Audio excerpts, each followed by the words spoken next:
जय जय श्रीमन्नारायण। मैं सीता श्रीनिवास। आज मैं आप सबको बताऊंगी छठ मैया कौन है और क्यों करते हैं छठ मैया की पूजा। डाला छठ व्रत की कथा क्या है, ध्यान से सुनिएगा। छठ पर्व षष्ठी का अपभ्रंश है। कार्तिक मास की अमावस्या को दीपावली मनाने के 6 दिन बाद कार्तिक शुक्ल को मनाए जाने के कारण इसे छठ कहा जाता है। यह 4 दिनों का त्यौहार है और इसमें साफ सफाई का खास ध्यान रखा जाता है।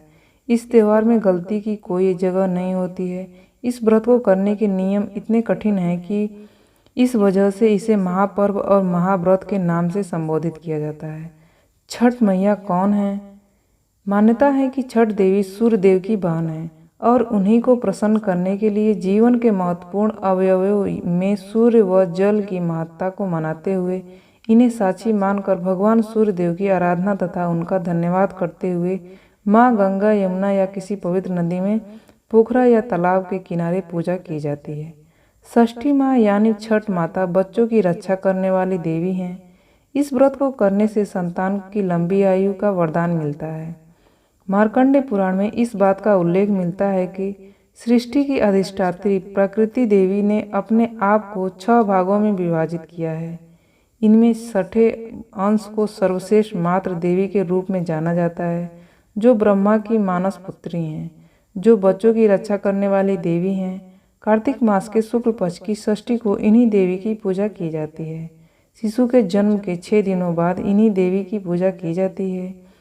इनकी प्रार्थना से बच्चे को स्वास्थ्य, सफलता और दीर्घायु होने का आशीर्वाद मिलता है।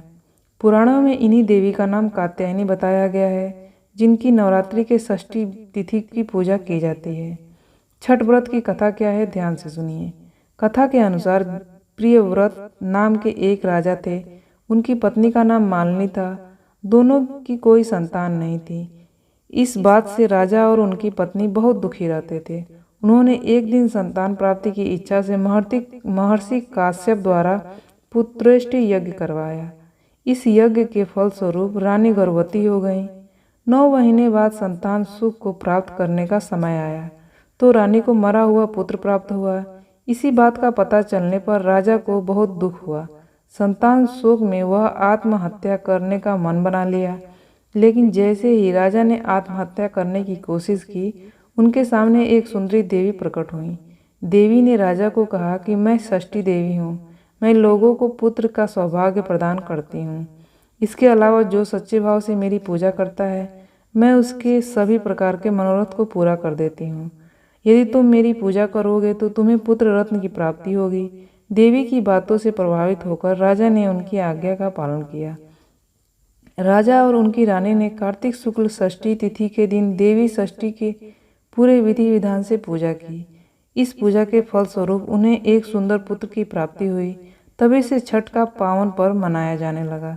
छठ व्रत के संदर्भ में एक अन्य कथा के अनुसार जब पांडव अपना सारा राजपाट जुए में हार गए, तब द्रौपदी ने छठ व्रत रखा। इस व्रत के प्रभाव से उनकी मनोकामनाएं पूरी हुई तथा पांडवों को राजपाट वापस मिल गया।